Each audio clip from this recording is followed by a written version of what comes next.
Hello दोस्तों, एक बार फिर से आपका अपने यूट्यूब चैनल सिद्धांत क्लासेस में स्वागत है। तो आज हम एनटीपीसी के बारे में बात करेंगे। ठीक है, क्या क्या बात करेंगे, यहाँ पे सारी चीज़ें मैंने लिख दिया है। How much a beginner score, ठीक है।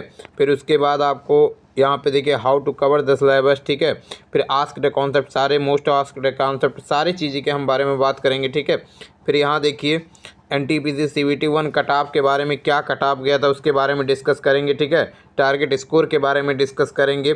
चैप्टर वाइज क्या क्या चैप्टर किस किस क्वेश्चन से ज़्यादा आता है, ठीक है। क्या क्या किस चैप्टर से कौन कौन सा पॉइंट ज़्यादा आता है, ठीक है। उसके बारे में इंपॉर्टेंट पॉइंट भी डिस्कस करेंगे, ठीक है।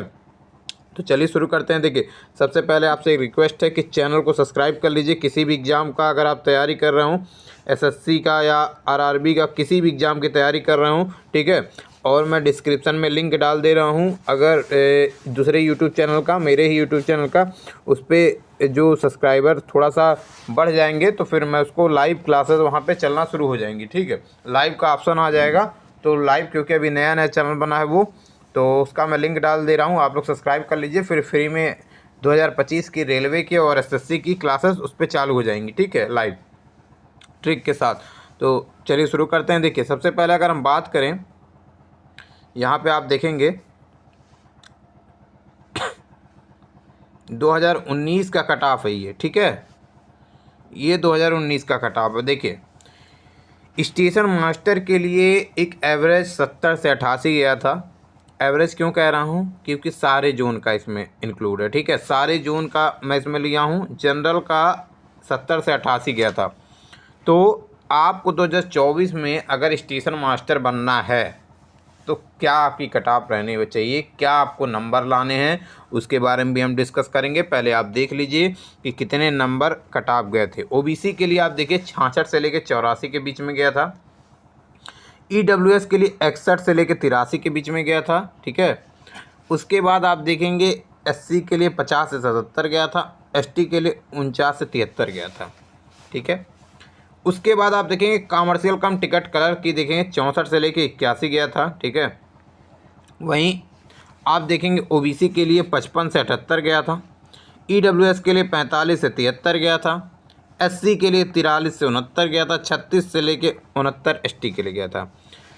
गुड कार्ड का आप देख लेंगे तो यहाँ पे आप देखेंगे गुड कार्ड का 71 से लेके 85 गया था, ठीक है।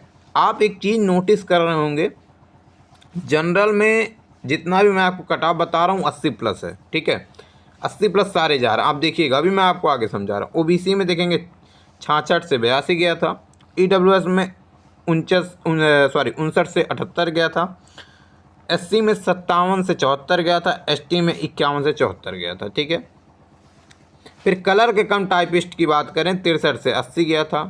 ओबीसी की बात करें 55 से 77 गया था। ईडब्ल्यूएस की बात करें 40 से 71 गया था।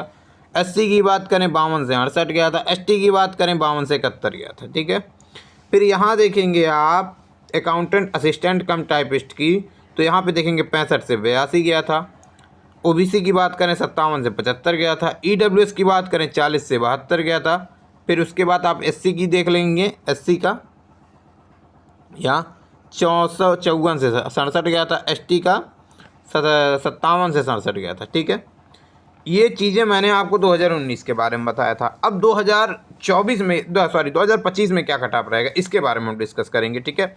चैनल को आप सभी लोग सब्सक्राइब कर लीजिएगा। रिक्वेस्ट है, किसी भी एग्ज़ाम की तैयारी कर रहा हूँ तो चैनल को एक बार सब्सक्राइब कर लीजिए, ठीक है। क्योंकि सब्सक्राइब करने में कुछ नहीं जाता है, केवल आपको एक अच्छी नोटिफिकेशन मिलेगी। जो भी मैं वीडियो डालूंगा आप तक नोटिफिकेशन पहुंच जाएगी, जानकारी सबसे पहले पहुंच जाएगी, ठीक है।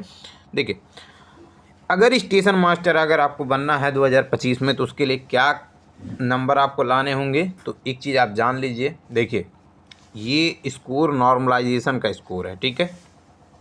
अगर वास्तव में आप स्टेशन मास्टर बनना चाहते हैं तो आप मान के चलिए कि आपको कम से कम, अगर आप जनरल हो तो आप रा मार्क्स, कम से कम रा मार्क्स की आपकी बात कर रहा हूँ, बिना नॉर्मलाइजेशन के 80 प्लस होना चाहिए। मैं इतना मान के चल रहा हूँ कि किसी भी जोन में आप बैठोगे तो आपको 80 प्लस रा मार्क्स होना चाहिए, ठीक है। 82 आ गया, 85 आ गया, 86 आ गया, रा मार्क्स अगर आपके आ रहे हैं तो नॉर्मलाइजेशन 4-5 नंबर इंक्लूड हो जाते हैं, तो आपके 90 प्लस पहुंच जाएंगे, ठीक है। स्टेशन मास्टर के लिए। अगर ओबीसी की वहीं अगर हम बात करें तो ओबीसी के लिए आपको 75 नंबर प्लस होना चाहिए रॉ मार्क्स, ठीक है, स्टेशन मास्टर के लिए। इतना याद रखिएगा रॉ मार्क्स, क्योंकि मैं किसी भी जोन की बात कर रहा हूँ, इसमें सेफ़ और डेंजर जोन दोनों है। मैं इसके पहले आपको जो है इसके बाद में इसके बाद में मैं एक वीडियो डाल दूंगा डीपली कौन कौन सा डेंजर जोन है, किस डेंजर जोन में और क्या सेफ जोन में, तब उसके अनुसार आपको कट ऑफ बता दूंगा रॉ मार्क्स, ठीक है। ईडब्ल्यूएस की अगर हम बात करें तो ईडब्ल्यूएस के लिए आपको कम से कम 72 प्लस रॉ मार्क्स चाहिए, ठीक है। एससी की अगर हम बात करें तो एससी के लिए स्टेशन मास्टर में आपको कम से कम 60 प्लस रॉ मार्क्स चाहिए ही चाहिए, ठीक है। एसटी की अगर हम बात करें तो एसटी का भी कम से कम आप एक औसत मान लीजिए कि 58 प्लस आपको चाहिए ही चाहिए। ये स्टेशन मास्टर का था, ये जनरल का हो गया, ये ओबीसी का हो गया, ये एससी का हो गया, ये एसटी का हो नहीं, ये ईडब्ल्यूएस का हो गया, ये एससी का हो गया, ये एसटी का हो गया। स्क्रीनशॉट आप लोग जल्दी ले लीजिए इसको, ठीक है। अब वीडियो थोड़ी सी बड़ी होगी लेकिन पूरा देखिएगा आप लोग, तभी आप लोग को पूरा समझ में आएगा कि 3 महीने में कैसे कोर्स कंप्लीट करने हैं।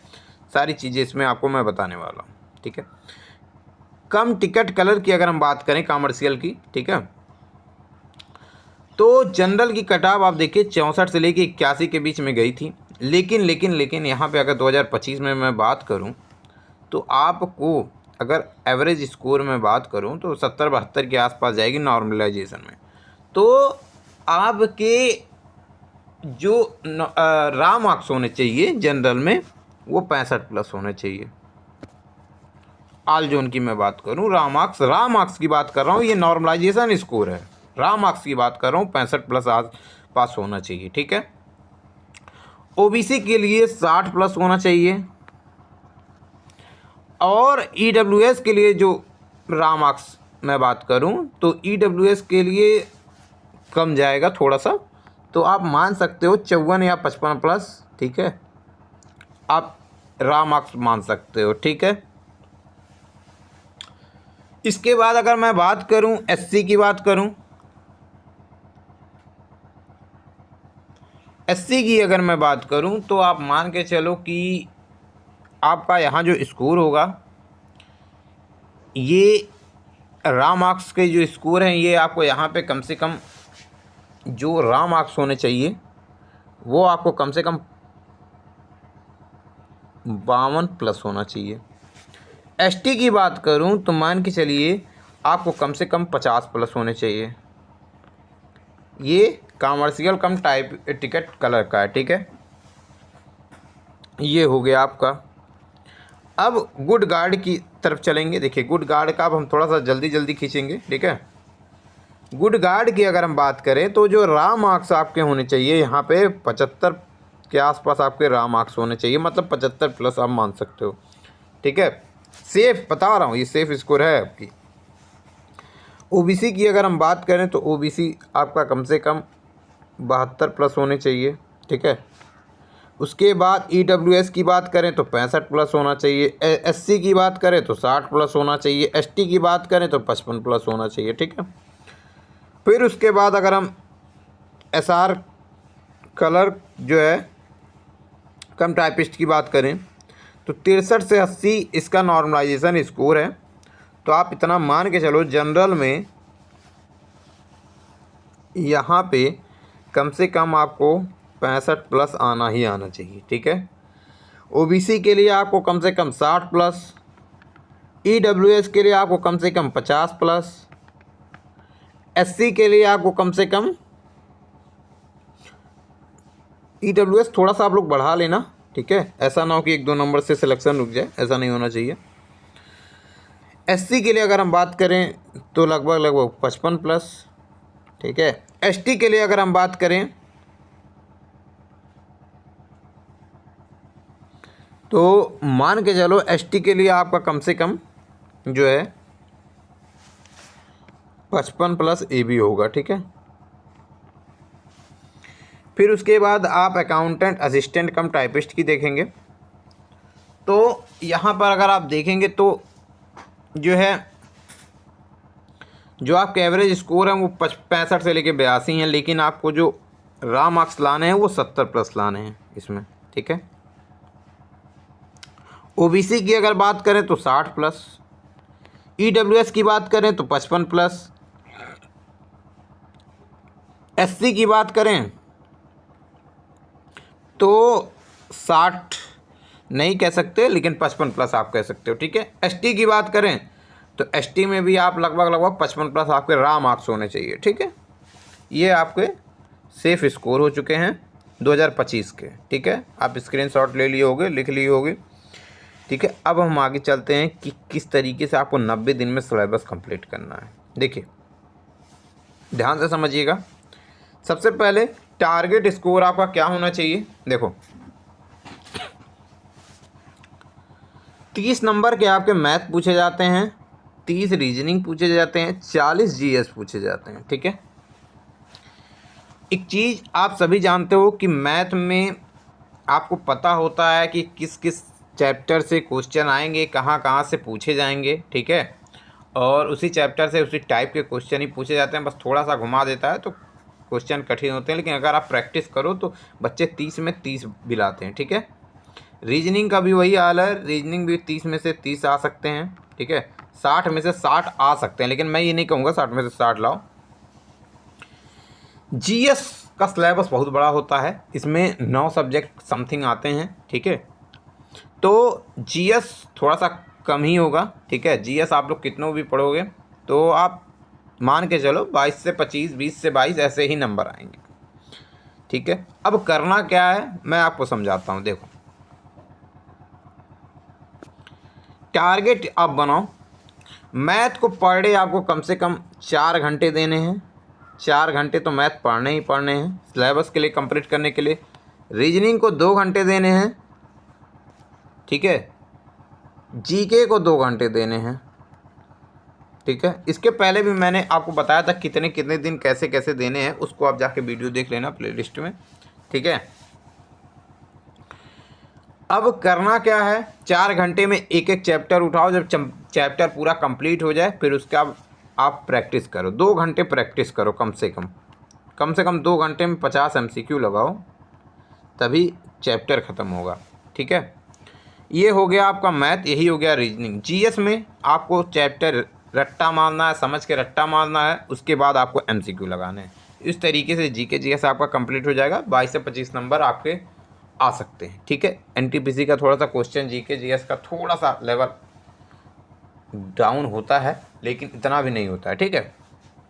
बाकी मैथ रीजनिंग के क्वेश्चन अच्छे रहेंगे, ठीक है। सीबीटी 1 के ये आपको तरीका मैंने बताया किस तरीके से आपको पढ़ना है, ठीक है। अब आगे देखो, आगे आप समझो पहले मैथ के बारे में, ठीक है। देखो इसका आप जल्दी से स्क्रीनशॉट ले लो, क्योंकि ज़्यादा समय मैं नहीं दूंगा, क्योंकि ये सबको पता है कौन कौन सा चैप्टर आपको पढ़ना है, ठीक है। नंबर सिस्टम हो गया, संख्या पद्धति, इसको लेस एम ऐसे कह सकते हैं, ठीक है। फिर आपका प्रोग्रेशन हो गया, फिर आपको ये हो गया इंडेक्स हो गया, फिर रेशियो हो गया, अनुपात हो गया, औसत हो गया, परसेंटेज हो गया, प्रॉफिट लॉस हो गया, डिस्काउंट हो गया, सिंपल इंटरेस्ट हो गया, कंपाउंड इंटरेस्ट हो गया, ठीक है, पार्टनरशिप हो गया। तो आप इसका स्क्रीनशॉट ले लो, कौन कौन से आपको चैप्टर पढ़ने आप इसका स्क्रीनशॉट ले लो। अब 1 मिनट, अब लो आप स्क्रीनशॉट, ठीक है। ये आपको चैप्टर पढ़ने हैं। इस चैप्टर को आप जब यूट्यूब पर सर्च करोगे एक एक चैप्टर करके तो बहुत से क्लासेस आ जाएंगी, तो उसका आप मैराथन कर लेना। नंबर सिस्टम डालोगे तो 6-6 घंटे 8-8 घंटे का मैराथन क्लास आ जाएगा। सारे मैराथन आप एक क्लास के कर लेना, नोट्स बनाना, समझना, उसके प्रैक्टिस क्वेश्चन करना। एक चैप्टर आपका 7 से 8 घंटे में प्रैक्टिस के साथ आपका लगभग 10 घंटे में आपका ख़त्म हो जाएगा, ठीक है। अब मैथ के लगभग अगर आप गिन लोगे तो 1 2 3 4 5 6 7 8 9 10 11 12 13 14 15 16 17 18 19 20 21 22 23 24 25 चैप्टर के आसपास हैं, ठीक है।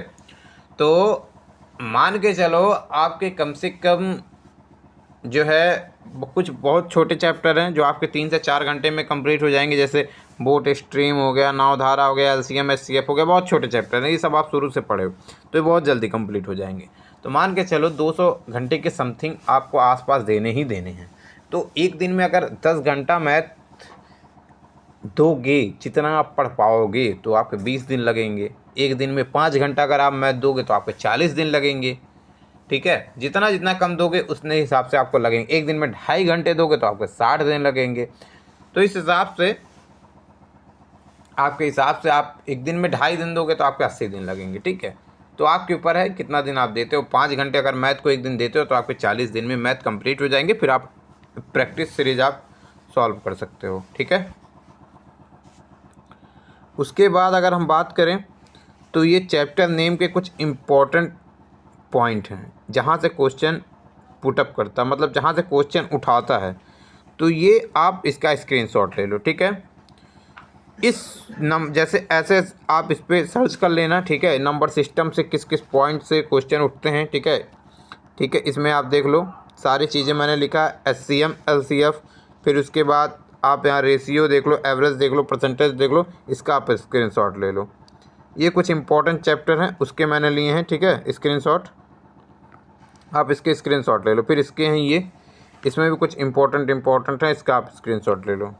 ठीक है, मैं पढ़ूंगा तो बताऊंगा तो बहुत ज़्यादा हो जाएगा समय, तो इस वजह से वीडियो भी बहुत बड़ी हो जा रही है। ठीक है, तो आप यहाँ से देख लो सारे इम्पोर्टेंट आपको इसमें से पढ़ने हैं। ठीक है, आप सर्च करके जो जो लिखा है स्क्रीनशॉट लेके आप सर्च करके इसमें से पढ़ना। ठीक है, बाकी चैनल को आप सभी लोग सब्सक्राइब कर लेना। ठीक है, और वीडियो को लाइक कर लेना और शेयर कर देना।